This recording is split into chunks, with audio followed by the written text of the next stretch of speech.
Carolyn Castor, Associated Press. Virtually all of President Trump's nominees have graduated from top law schools, held Supreme Court clerkships, or worked in big-name law firms or the Justice Department.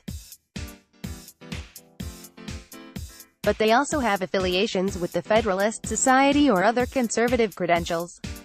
That, as well as past writings and cases, have sparked often fierce opposition from Democrats and liberal groups. By Sean Sullivan and Mike Debenis, Washington Post. Washington. As the Senate moves toward confirming Supreme Court nominee Brett Kavanaugh, President Donald Trump and Senate Majority Leader Mitch McConnell are leading a lower-key yet deeply consequential charge to remake the entire federal judiciary. The Senate will return Wednesday from an abbreviated summer recess to confirm 2 more federal appeals court judges by the end of the week. That would come on top of a record-breaking string of confirmations. The Senate already has installed 24 appellate court judges since Trump was sworn in, the highest number for a president's first 2 years in office. Start your day with the news you need from the Bay Area and beyond. Sign up for our Morning Report weekday newsletter. While much of the focus has been on Kavanaugh and Justice Neil Gorsuch, the Senate's rapid approval of appellate court judges is likely to have its own broad impact on the nation, as the 13 circuit courts will shape decisions on immigration, voting rights, abortion and the environment for generations. Ad choice advertising and read invented by Teeds for McConnell. This is the culmination of a years-long gambit that started with stymieing President Barack Obama's judicial nominees, most notably Supreme Court choice Merrick Garland, and creating a backlog of vacancies on the nation's highest courts. Trump's 2016 election enabled McConnell, or Kentucky, to cement a legacy of judicial confirmations that is likely to be felt long after the 2 men leave office.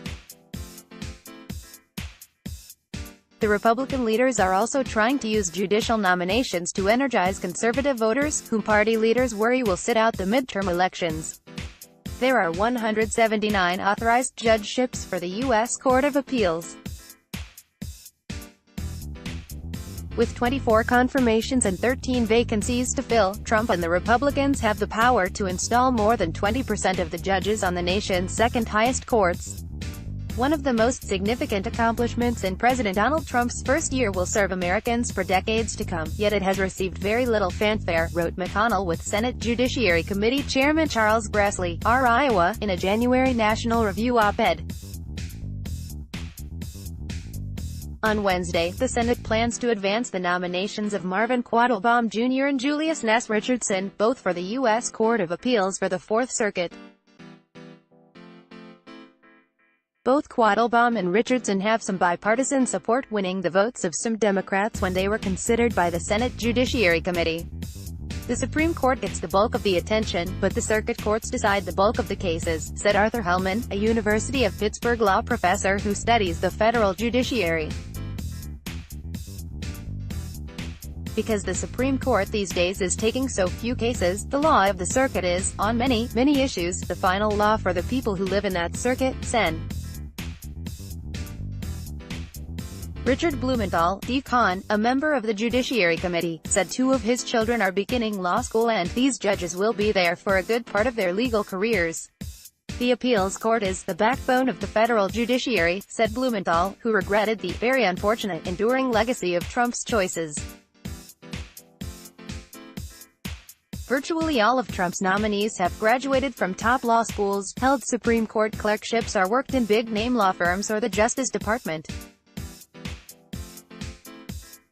But they also have affiliations with the Federalist Society or other conservative credentials. That, as well as past writings and cases, have sparked often fierce opposition from Democrats and liberal groups.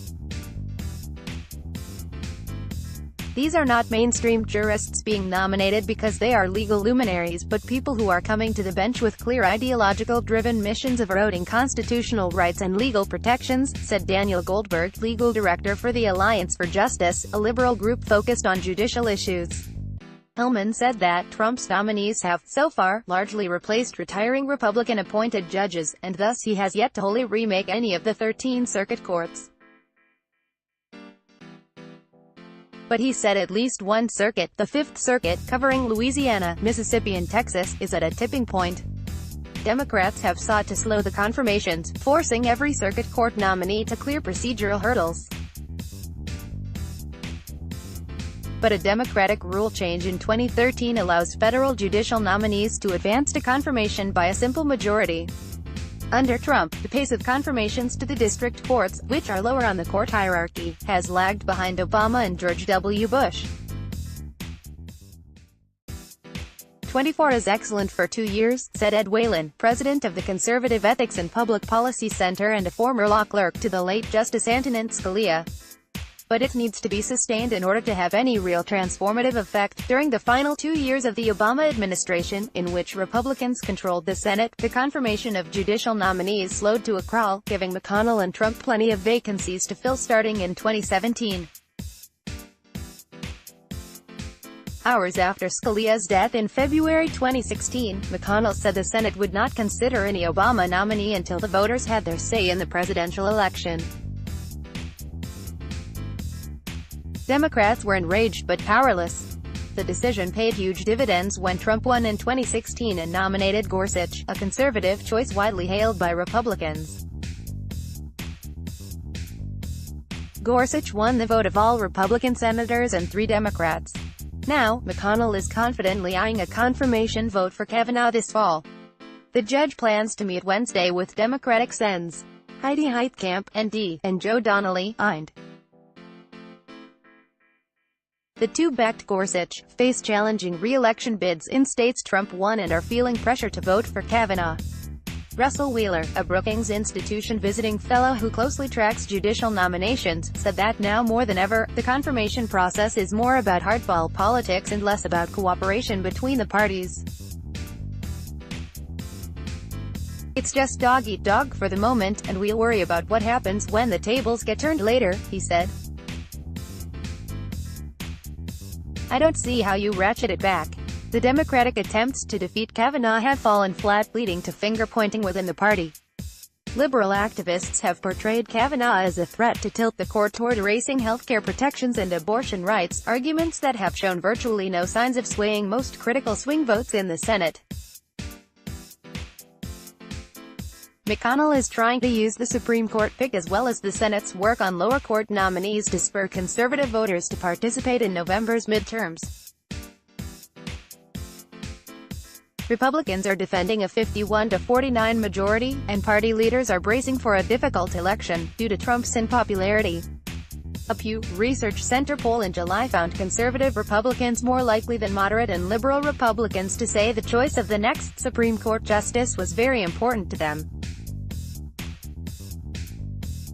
Stephen Law, a former McConnell aide who is now the president of the conservative group American Crossroads, predicted that the Supreme Court and judicial nominations more broadly will be part of our pitch to conservatives on why their vote matters this fall. Exit polls conducted in the 2016 election found that 7 in 10 said Supreme Court appointments were the most or an important factor in their vote. Among Trump voters, 26% said it was the most important factor, and 48% said it was an important factor. It was a way for him to reassure people who didn't really want to vote for Hillary Clinton that he was going to be, even though he was quite unusual, he was going to be a real Republican, McConnell said of Trump in an interview with The Washington Post this summer. McConnell, who titled his memoir, The Long Game, frequently reminds his allies that the Senate is in the personnel business. He's had a rocky relationship with Trump since his election, but the confirmed judges have given them a common goal. Republicans face difficult political headwinds in November, with some on the right fearful they will soon lose their plum chances to push through court nominees. If the Republicans lose the Senate in November, the great start will be nothing more than a great start, said Whelan. The Washington Post's Emily Guskin, Sung Min Kim and Paul Kane contributed to this report. Sponsored content. Forget your 401k if you own a home. Do This by Americans could save thousands by taking advantage of this government program. You might also like Galaxy Note 9, cutting-edge processor. Registration is open. Apply now. U.S. Green Card, free check home brewing with SolidWorks at SolidWorks. Born before 1977? Struggled to hear? You must read this. Clinic compare chiropractors baffled. Simple stretch relieves ears. Health news tips. Today want to sleep over with sharks at the SEA Aquarium? Resorts World Sentosa 5 Burning Man myths. Debunked. MercuryNews.com. Baltimore cop quits after video shows him punching man.